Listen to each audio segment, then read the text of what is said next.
Film ini emang sih kelihatan komedi yang absurd.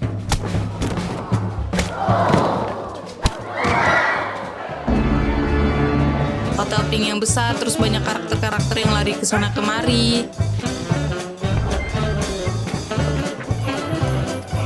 Tapi sebenarnya ceritanya cukup sedih.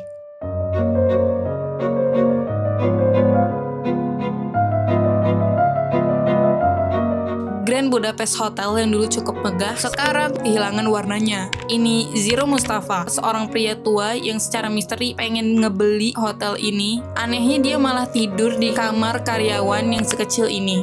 Dan tiba-tiba dia menceritakan masa lalunya tentang Mr. Gustav, seorang pengurus hotel yang perfeksionis, suka tidur sama tamu-tamunya yang kaya raya, yang somehow itu bukan masalah di film ini. Ini Zero Mustafa muda, lobby boy baru yang tiap pagi bikin kumis-kumisan dan penyabar. Santa Maria in Brucknerplatz, buy one of the plain half-length candles and take back 4 Klubecks in change. Light it in the sacristy, say a brief rosary, then go to Mem. Suatu hari si Mr. Gustav dapat kabar kalau tamu setia yang tidur sama dia kemarin itu meninggal dan memberinya warisan lukisan yang mahal. Boy with apple is priceless, understand? Tapi tiba-tiba Gustav malah dituduh membunuh si wanita kaya raya ini. Jadinya dia harus kabur, yang akhirnya dia masuk penjara juga. Tapi ya nanti dia berhasil kabur dari penjara dan ujung-ujungnya kabur-kaburan juga. Film ini tuh 60% lari-larian gitu. Tapi pada akhirnya semua cerita ini hanyalah kenangan lama yang sudah hilang. Spoiler alert, si Gustav mati dan istrinya Zero juga mati.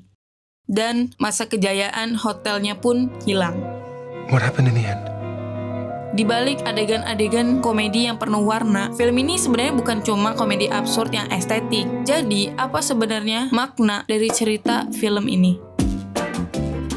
You see, I never speak of Agatha because even at the thought of her name, I'm unable to control my emotions.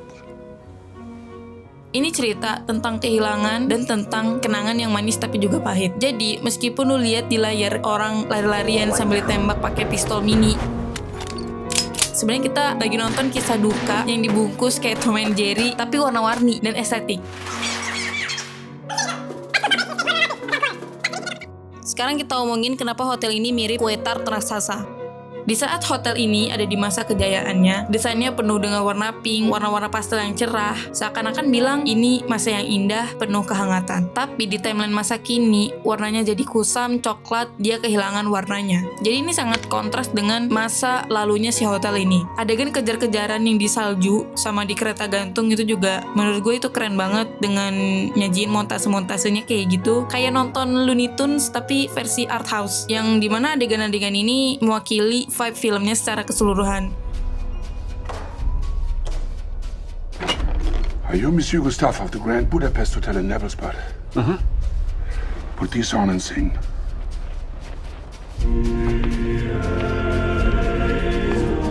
Serius, tapi konyol, tapi indah. Dan dibalik semua kekonyolannya, gue tetap merasa ada rasa nggak enak. Karena kita tahu ini semua cuma bagian dari cerita lama yang sudah hilang. Ketika Mr. Mustafa bilang kalau Gustav itu terbunuh, What happened in the end? In the end, they shot him. So it all went to me. adegannya begitu doang pak, tapi nyesek sumpah. Cukup dengan dialog dan ekspresi si Zero aja. Elegan sekali bukan? Jujur, gue gak nangis nonton ini, tapi gue sangat terharu ketika tahu maksud dari film ini itu apa. Hotel ini mungkin kehilangan warnanya, hancur, Gustav mati, dunianya juga ikut berubah, tapi cerita mereka hidup lewat Zero yang terus mengenangnya. The Grand Budapest Hotel adalah film yang basically bilang, kadang satu-satunya cara kita bertahan menghadapi masa sulit adalah dengan menceritakan masa indah. Itulah esensi yang gue dapetin dari film ini.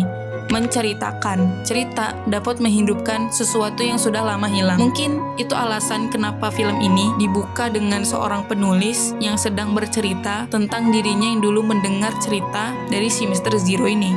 The incidents that follow were described to me exactly as I present them here, and in a wholly unexpected way. Jadi, film ini disampaikan dengan cerita di dalam cerita.